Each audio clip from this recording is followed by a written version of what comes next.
Rotate launch key to set. 3, 2, 1. The United States under nuclear attack. Such a detonation could result in an estimated 1.5 million immediate fatalities. Hypothetical scenarios All missiles enabled. have been simulated by scientists and Hollywood writers for decades. When one side launches nuclear missiles, the other side detects them and fires back. But how nuclear war would actually play out comes down to one person and one presidential satchel. Every commander-in-chief since the Cuban Missile Crisis has kept this leather-bound briefcase close by just in case. We will not prematurely or unnecessarily risk the course of worldwide nuclear war, in which even the fruits of victory would be ashes in our mouth. From Hyannisport to the heart of Moscow, there must be friendship between our two countries. the nuclear football represents the president's ultimate nuclear authority and is always nearby. Inside, there's no big red button. The football holds codes to verify the president's identity and a menu of preset military responses. In a nuclear attack, the president only has minutes to act. A decision that could trigger America's nuclear triad. ICBMs ready to be launched by ground, strategic bombers by air, and nuclear-powered submarines on standby across the globe. And all it takes is one madman, and you're going to have a problem the likes of which the world has never seen. And in 2025, that football remains a symbol of U.S. deterrence in a world where nuclear posturing is louder than ever. Russian President Vladimir Putin has formally lowered the threshold for his country's use of nuclear weapons. North Korea would, without hesitation, use all its attack capabilities. Use of nuclear weapons is not ruled out. Whatever comes next, the president's options won't be far away. And tonight, I am honored to have Annie Jacobsen with us, the author of Nuclear War, A Scenario, one of my favorite books, one of the most terrifying books I've ever read. Kept me up for probably a month straight. Annie, thank you so much for being with us. This book it's an existential book. And I don't want to ruin the plot, but things do not go well for Washington or Los Angeles or the United States as a whole. And yet so much of this is meticulously researched. And before we get into some of this, I do want to know your take on the state of the world right now. When you wrote this, I believe in 2017, 2018, 19, things were a little bit different. It seemed like we were on the brink. Are we closer to nuclear Armageddon? Are we further away? How do you see it? I mean, I do think it's razor's edge peril time.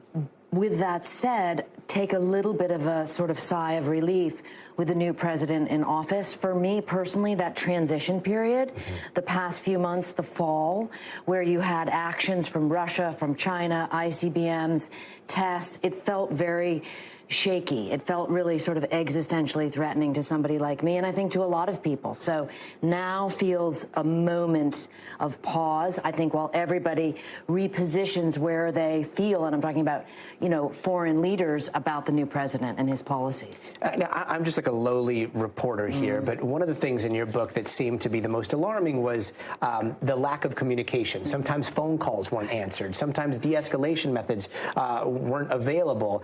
And yet, like with this president, it does seem like he's constantly trying to make a deal. He is constantly open to dialogue with everyone from, North Korea to Russia. Do you think that kind of takes the temperature down a little bit for the foreseeable future? By all means, I would say communication is the best possible way to go. And lack of communication breeds danger. I mean, it felt very odd that the former president, Biden, had not spoken to Putin in years during this sort of mounting crisis.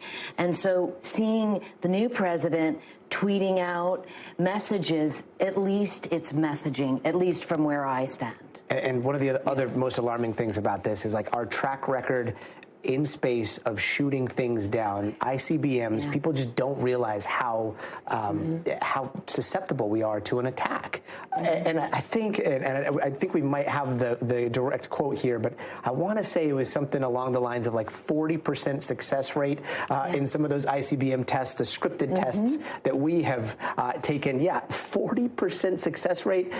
at stopping something that could end civilization? Like, have things gotten better, or is that still what we're working with? That is, I mean, that does not change overnight. And I also, you know, while I would give credit to the new president for communication, definitely does not get points for this misrepresentation, in my opinion, of the Iron Dome.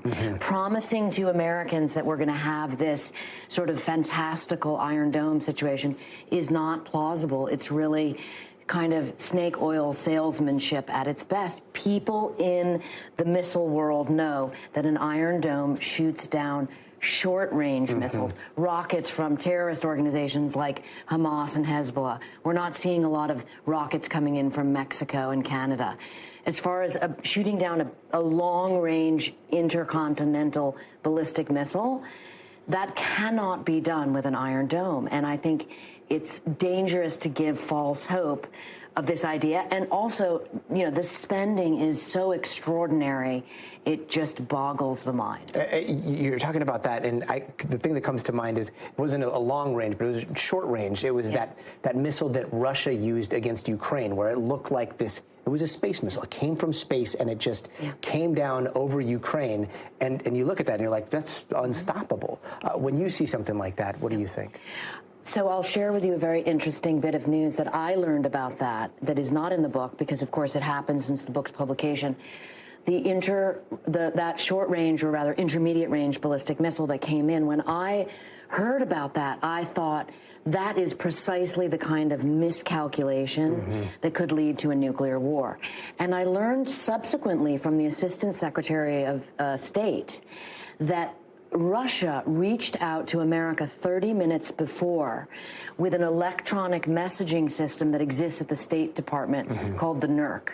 And so this was kind of both hopeful and also terrifying, that you could have a situation that was seriously ominous. It was meant to warn the United States, but at the same time, there was a back door in play at the State Department to let those two organizations know that it did not have a nuclear warhead in it. It sounds like what you're saying is it was almost like a phone call or a message that says, this looks like Armageddon, but it's not Armageddon. That is exactly right. Wow. Annie Jacobsen, please come back. I mean, this book is so important, and we can have this conversation for as long as you want. We really hope you join us again.